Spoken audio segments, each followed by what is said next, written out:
ৰকিবুল হুছেইনে মাত্ৰ আমাক লিখি দিলেই হ'ল যে গো মাংস বেন কৰিব লাগে, আমি বেন কৰি দিম। আমিতো ভালেই পাওঁ, আমিতো বিচাৰিয়ে থাকোঁ।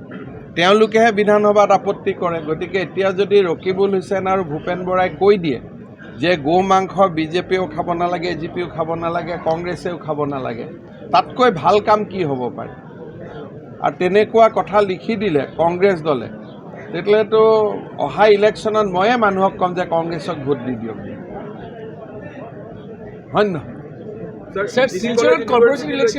এই বছৰতে হৈ যাব, মানে before this financial year vice chancellor will be appointed. Sir, মণিপুৰত কাছাৰৰ এজন লোক নিখোজ হৈ আছে, এইটো লৈ কি মণিপুৰ গভৰ্ণমেণ্টৰ লগত আপোনাৰ কিবা আলোচনা? পুলিচে চাই আছে, কথা পাতি আছে ডিজিপি। অভিযোগ এটা আনিছে যে আপুনি 1.5 লাখ কোটি টকা লোনত লৈ আছে। ভগৱান, এই লোনটোতো মানে তেওঁক বহুতবাৰ বিধানসভাত বুজাই দিয়া হ'ল যে লোন কেতিয়া লয়, কেনেকৈ লয়। একেটা কথাকে বাৰে বাৰে কিমান বুজাই থাকিব? কিবা যদি মই বেয়া কাম কৰিলোহেঁতেন তেতিয়াহ'লেতো ভাৰতবৰ্ষৰ বাকী চৰকাৰৰ পৰা, দিল্লীৰ পৰা, ৰিজাৰ্ভ বেংকৰ পৰা কিবা এখন চিঠি আহিলেহেঁতেন, নহয়? হয় নহয়? আৰু কংগ্ৰেছ চৰকাৰবিলাকেতো আমাতকৈ বেছিয়ে লোন লয়। লোন লোৱাৰ নিয়ম আছে। 3% যিমান আপোনাৰ আয় হয় তাৰ 3% আপুনি লোন ল'ব পাৰে। গতিকে নাই, যেতিয়া বিধানসভাত তেওঁ জিকি আহিব তেতিয়া তেওঁ কথাবোৰ বুজি পাব। আঁচনি কেৱল বেনিফিচিয়াৰী আঁচনি বা অৰুণোদয় দিয়াৰ কাৰণে বোলে লোন লওঁ বুলি তেনেকুৱা। তেওঁলোকে অৰুণোদয়টো নালাগে বুলি কৈ দিয়ক, বাছ। অৰুণোদয় লুৰিণজ্যোতি গগৈ আমাক লিখি দিয়ক অৰুণোদয় নালাগে বুলি, তেতিয়া বিবেচনা কৰি ল'ম। স্যাৰ, অখিল গগৈয়ে কৈছে 3000 কোটি টকা অসমৰ আপুনি খৰচ কৰিছে যাৰ ফলত। তেওঁক মোৰ একাউণ্টেণ্ট নেকি? তেওঁ ইমান মোৰ ভিতৰুৱা কথা গম পায়, তেতিয়াহ'লেতো মানুহে তেওঁকে ডাউট কৰিব যে লগতে থাকে নেকি বুলি, যে ভিতৰুৱা কিবা গোপন বুজাবুজি আছে নেকি, হয় নহয়? আৰু এটা অভিযোগ উত্থাপিত হৈছে যে সংখ্যালঘু সমষ্টিবিলাকত বদৰুদ্দিন আজমলৰ যিহেতু এতিয়া প্ৰায় অষ্টমীতে হৈছে, গতিকে অখিল গগৈক বোলে আপুনি লগাই সেই সমষ্টিবিলাক দখল কৰাৰ এটা। অখিল গগৈক নাম মই লগাব পাৰোঁ নে কি কৰিব পাৰে? এইবিলাক চব তেওঁলোক একে আছে, এইটো প্ৰেছাৰ টেকটিক্স হয়। কিন্তু বদৰুদ্দিন আজমলৰ বিদায় হ'ল, কিন্তু আমি সংখ্যালঘু চিটতো আমিয়ে জিকোঁ আজিকালি। আমি লগাব কিয় লাগে? কৰিমগঞ্জটো আমিয়ে জিকিলোঁ, চামুগুৰিটো আমিয়ে জিকিলোঁ, আমি কাৰোবাক লগাব কিয় লাগে? এতিয়াতো ভোট আমিয়ে পাম। আৰু 5-6 বছৰ পিছততো চবেই নিজে নিজে বিজেপিক ভোট দি দিব। আমি ইমান কাম কৰি আছোঁ, আৰু 5-6 বছৰ পিছততো চবেই নিজে নিজে বিজেপিক ভোট দি দিব। আমি ইমান কাম কৰি আছোঁ, হয় নহয়? আজি কোৰ্ট বিল্ডিংটো হ'ল, ইয়াতো সংখ্যালঘুও আহিব, সংখ্যাগুৰুও আহিব। চ' ইমান কাম হৈ আছে, সকলোৱে আমাকে ভোট দিব 2 দিন পিছত। মানে 26ত সংখ্যালঘুৰ ভোট আপোনালোকৰ পক্ষত যাব? আমি খুজিব নালাগে, মানুহে নিজে দি দিয়ে। মইতো আৰু বাকচত উঠি ক'ব নোৱাৰোঁ যে আপুনি ভোটটো নিদিব বুলি, কিন্তু মই এটা কথা কওঁ যে বিজেপিৰ আদৰ্শক ভাল নাপায় যদি ভোট নিদিব।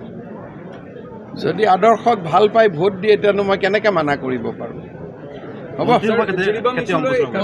খুব সোনকালে মন্ত্ৰীসভাটো বহুত ডাঙৰ সংশোধন হয়, বৰাক উপত্যকাৰ পৰাই এজন ল'ব লাগিব। গতিকে মই ভাবোঁ যে সোনকালে হৈ যাব। নামটো ক'ব নোৱাৰি নেকি? নামটো ক'লে আৰু বাকীকেইজনে বেয়া পাব, গতিকে একেলগে এদিনতে নামটো গম পাম। মই আৰু বৰাক উপত্যকাখনক আকৌ কেনেকৈ 3 ভাগ কৰোঁ? একেলগে আছে আপোনালোক, এখনেই জিলা আছিল, কাছাৰ জিলাই। গতিকে সদায় মানুহ ভাগ ভাগ কৰিব নালাগে, একেলগে থাকিব লাগে। যেতিয়া মোৰ দেউতাই ইয়াত কাম কৰিছিল কাছাৰ জিলা, হাইলাকান্দি, কৰিমগঞ্জ, শিলচৰ একেই। চব বৰাক উপত্যকাৰ মানুহ একেই মানুহ, আৰু তাক ভাগ ভাগ কিয় কৰি থাকিব লাগে? হ'ব। Will the Jiribam issue have an impact on the Assam? I think situation in Manipur will have definitely some impact in Assam. So we have deployed additional police forces in Barak Valley to see that nothing comes to Assam. এতিয়াতো commando আছে ইয়াতে। কমলক্ষ দেউৰ প্ৰশ্ন হৈছিল, তেখেতে এতিয়া দলত যোগদান কৰা নাই, কিন্তু কৰিব লাহে লাহে। কেতিয়া দলত যোগদান কৰিব? তেওঁক সুধিব লাগিব, মই কেনেকৈ ক'ম। লক্ষীপুৰৰ মহকুমা ন্যায়িক আদালতৰ স্থায়ী ভৱন, গুৱাহাটী উচ্চ ন্যায়ালয়ৰ মুখ্য ন্যায়াধীশ ন্যায়মূৰ্তি বিজয় বিষ্ণয় ডাঙৰীয়া তেখেতে উদ্বোধন কৰিলে। আমি সকলোৱে এই শুভ মুহূৰ্তত অনুষ্ঠানত যোগ দিয়াৰ আমাৰ সকলোৰে সৌভাগ্য হ'ল লক্ষীপুৰৰ বহুত ধুনীয়া এটা অভাৱ দূৰ হ'ল যে এটা স্থায়ী জুডিচিয়েল বিল্ডিং হ'ল মই বৰাক উপত্যকাৰ ৰাইজ আৰু লক্ষীপুৰৰ ৰাইজক আজিৰ এই দিনটোত অভিনন্দন জনাইছোঁ দ্য কনভিকশ্যন ৰেট ৱেৰ এজ ল' as 5% when I took the charge of Home Ministry. Today the conviction rate has gone up to 23%, and I am of the view that we will soon touch 30%, and over next 2 years we will be able to achieve the national conviction rate if things goes like this way for another 2-3 years. The situation has changed, but we were so behind that catching national average itself is a very big task, but now we are on right track. It will take some time, but we will reach there. বহুত ডাঙৰ flyover হ'ব, তাৰ কাৰণে বনাওঁতে মানুহৰ বহুত কষ্ট হ'ব, সববিলাক চিন্তা কৰি আছোঁ।